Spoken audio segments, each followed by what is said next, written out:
but we got to get down to business with Jerry Jones joining us from New York, brought to you by your North Texas Ford dealers. Ford is the best in Texas. Good morning, Jerry. How are you? Shan, RJ, how are you guys doing? We're okay. How are you doing? Well, I'm a little somber. Yeah. But other than that, we're 2 days after the game and got a lot to think about. So, Jerry, obviously not in the position you want to be in. Why do you think, just kind of looking back on the season or just recapping things, you guys have ended up at this point with a 1% chance of the playoffs? Well, don't you agree that's multifaceted? There's a lot of reasons. You've got a lot of games that you've got to analyze and a lot of play time. So I would say this, that generally speaking, I have been very, very pleased with how the offense has played so far this year. And that played to expectations. We've certainly suffered when we lost continuity in that offensive line. We've benefited from some great play from receivers. We've had great tight end play, and we've had some excellent running back play. On the defense, we've been a hodgepodge of let's say, injury caused issues, having players that weren't at the top of their game or on their way in from recovering from injury. So bottom line, I'd say that we've been pretty off balance because of the way our defense has presented and the issues regarding our defense, which I didn't expect. Jerry, you mentioned the defense there. Last couple of games, you had some success early on getting to J.J. McCarthy and Jared Goff with a good pass rush, right? Getting them kind of off schedule. That disappeared as the game wore on. What explanation have you been given about why the pressure was being stopped? Well, you can see this pretty obviously if you look at your tape, look at your games, look at your film. You can see where your weaknesses in that particular game plan or the weakness in the scheme because of how you're manned up, how your personnel is. But you can see those weaknesses, and I'd say that generally our secondary has, which would be, I would actually in this definition include our linebackers. I would think our secondary has been, if you will, quite a challenge for us this year, both from continuity of knowing and executing as well as personnel. And that came about because of really as much as anything is injury and relying on, if you will, the system calls for good communication. It calls for a lot of repetition time, and when you break down there, you can have some holes in it.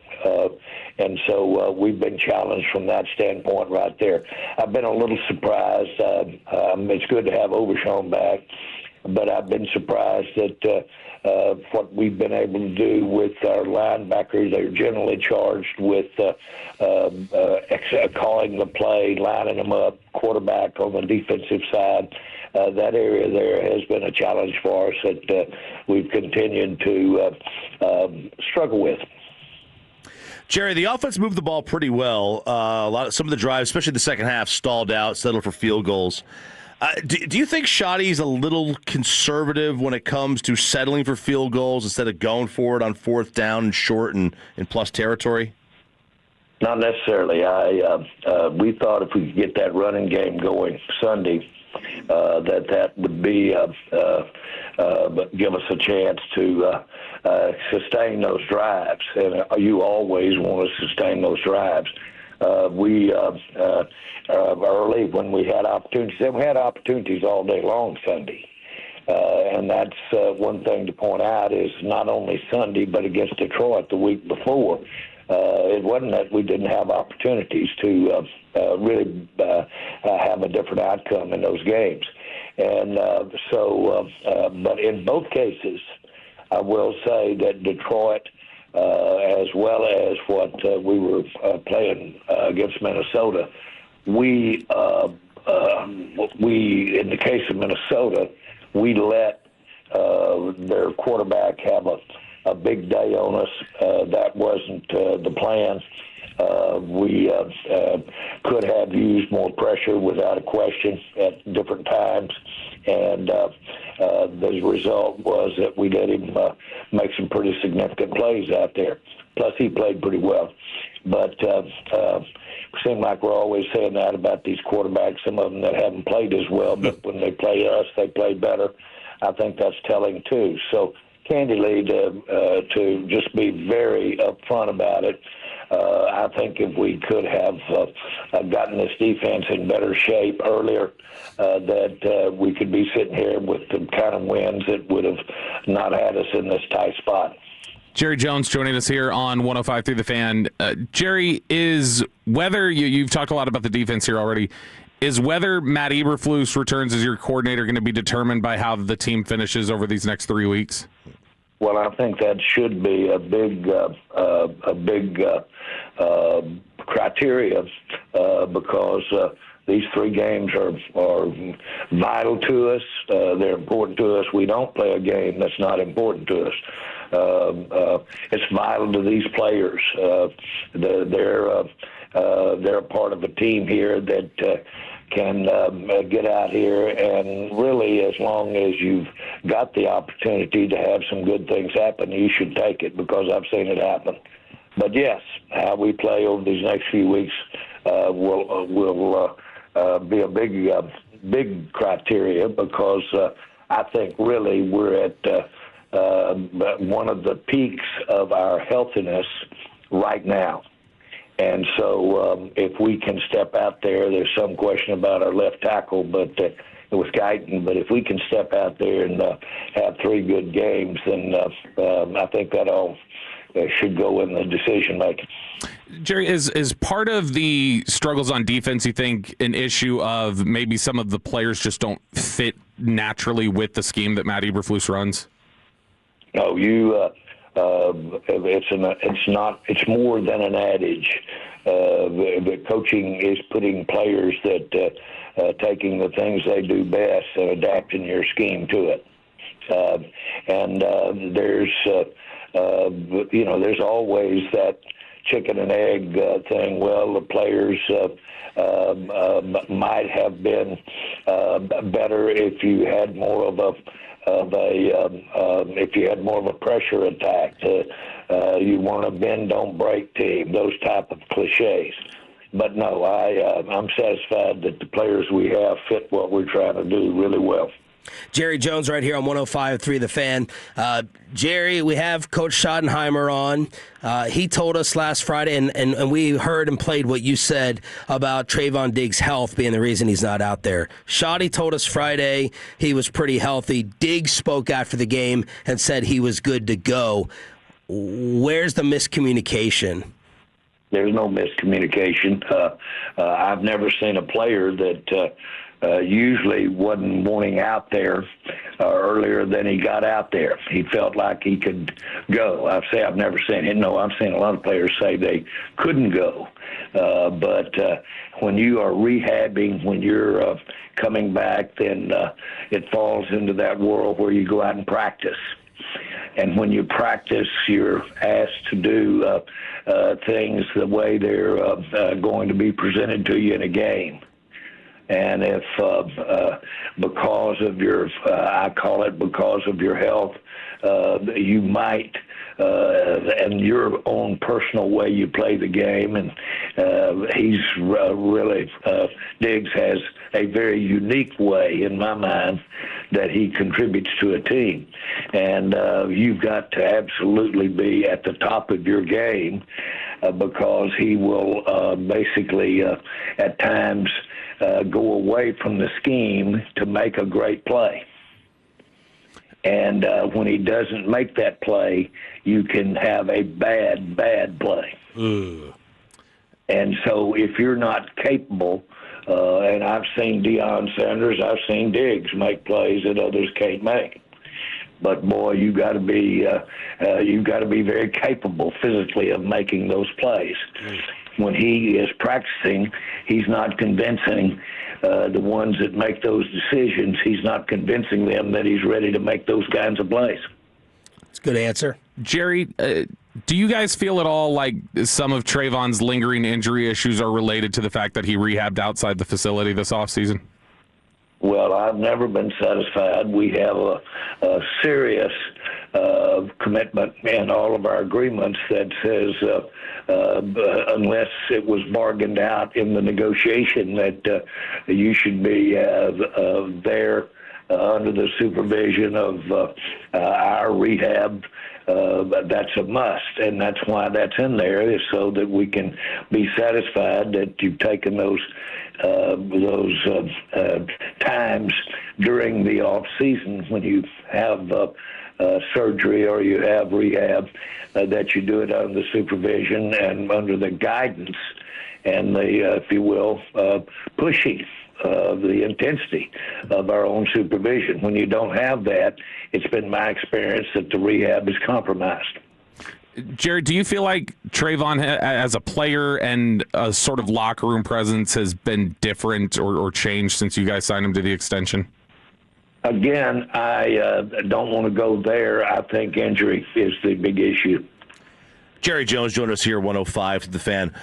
All eyes this week were on George Pickens. His numbers game was not massive, didn't have a massive numbers game. Were you satisfied with the effort that he put out on the tape? Well, let's put it like this.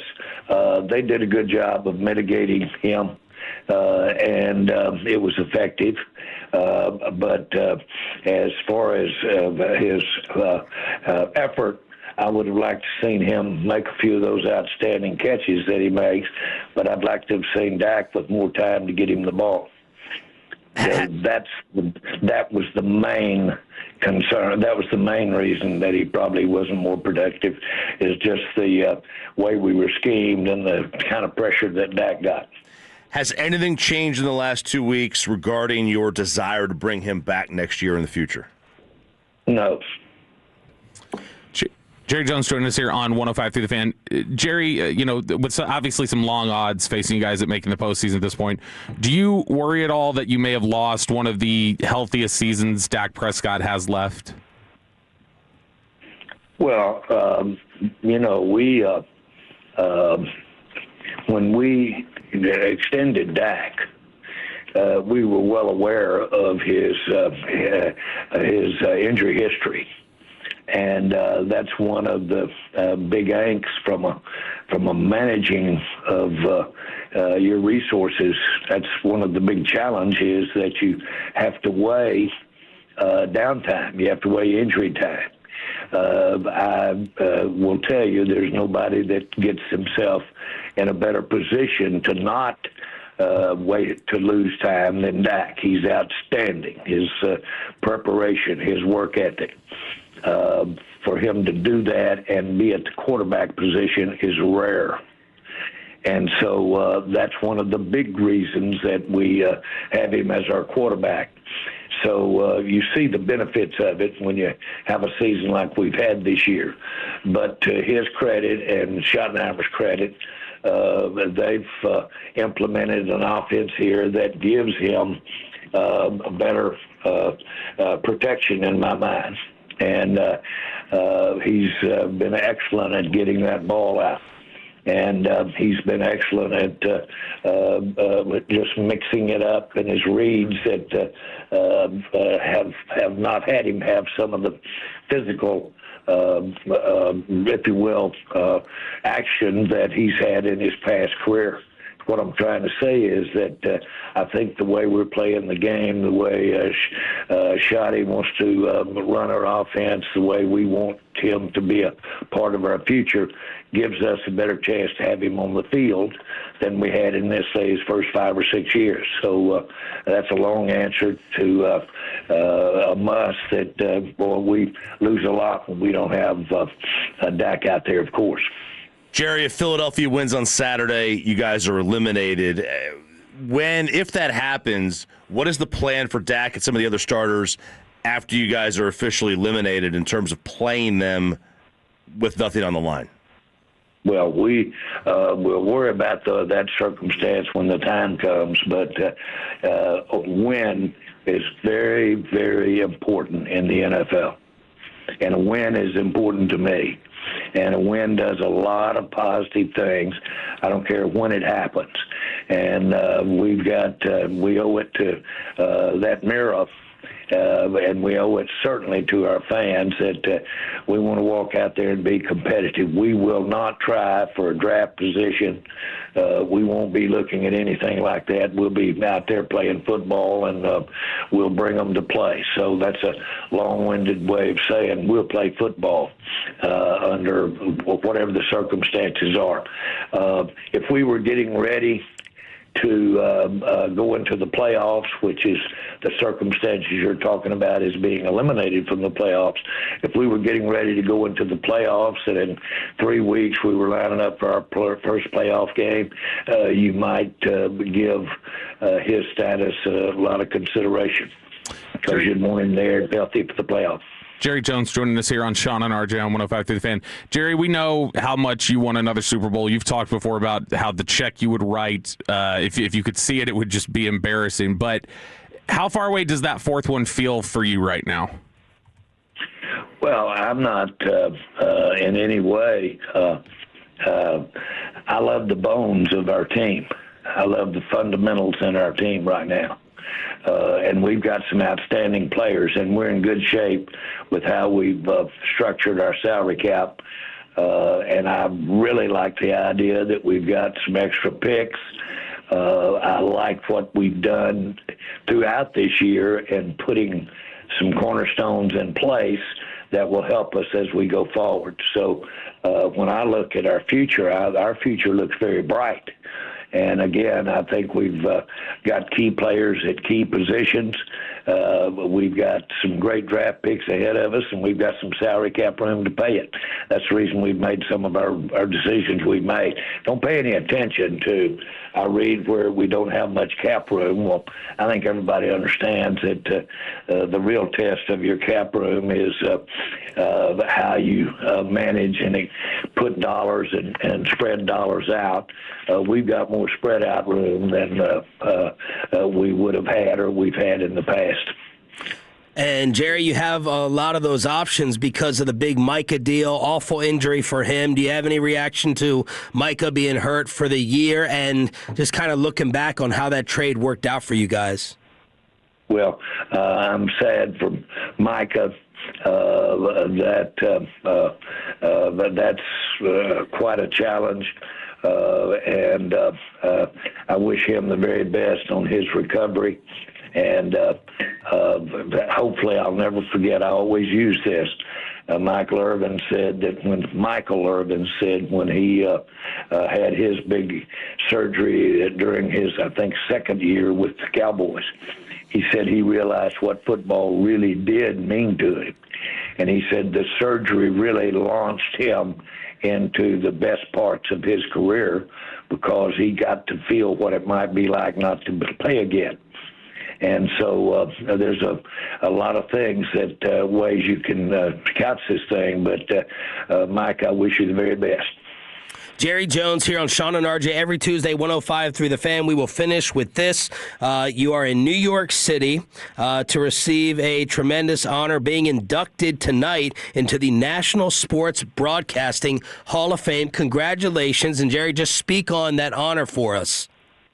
Well, I am rewarded because I don't think there's ever been an owner of a sports team involved in the Sports Broadcasting Hall of Fame. And so it really is a daunting crew that you're joined when you look at the great names of broadcasting as it relates to sport.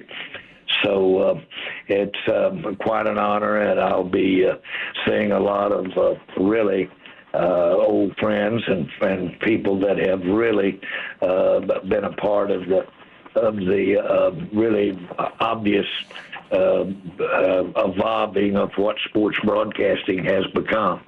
And to the end I did. I'm glad to have played a part in it. Jerry, you've always been a visionary with a bunch of different things, including broadcasting and TV deals and networks, and you obviously understand entertainment. The Cowboys are number one no matter what. What did you understand, or what do you understand about broadcasting, sports broadcasting, that maybe a lot of other people didn't see?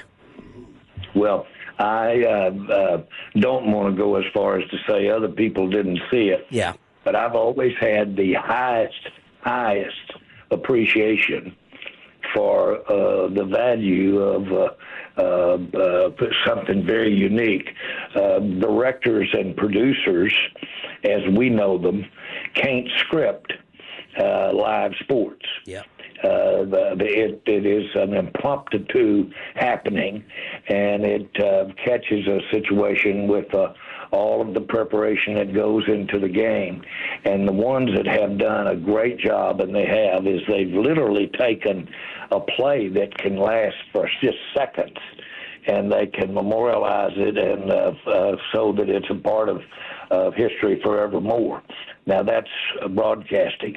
And I'll never forget, I was involved in television before I became involved with the Cowboys, and I sold my interest in the station because I was trying to get the money together to buy the Cowboys.